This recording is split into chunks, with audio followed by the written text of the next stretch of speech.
Tensions between Washington DC and Tehran are escalating. Prospect of perhaps an immediate American action in Iran.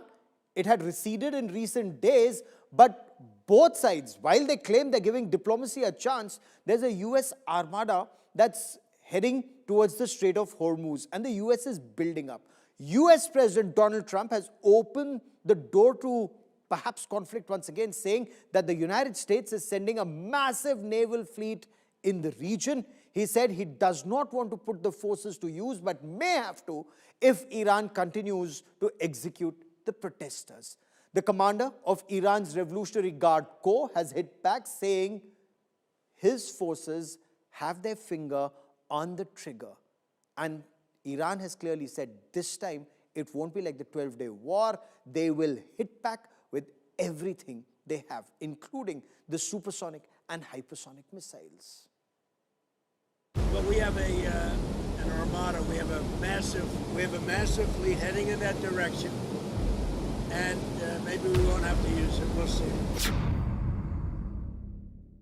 Yet another threat by the American president. This time of a US naval armada heading towards the Gulf region. Tensions in Iran seem to have been easing over the past week, but have now peaked yet again. As the Iranian regime cracks down on protesters, Donald Trump has warned that the US has a big force going toward Iran, and he may or may not have to use it.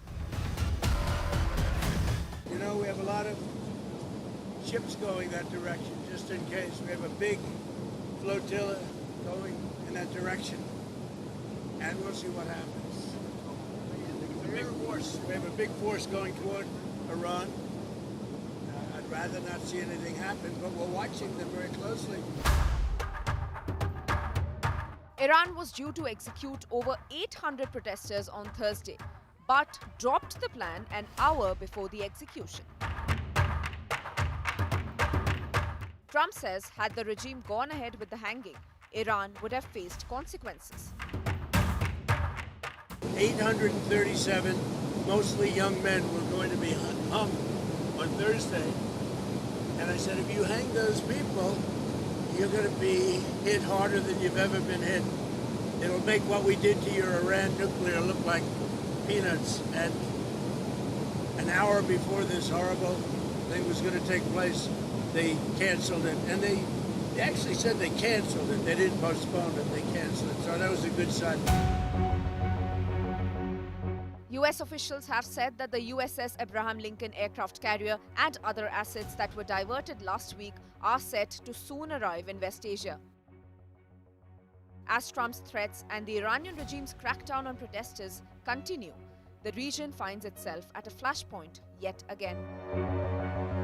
Bureau Report, India Today.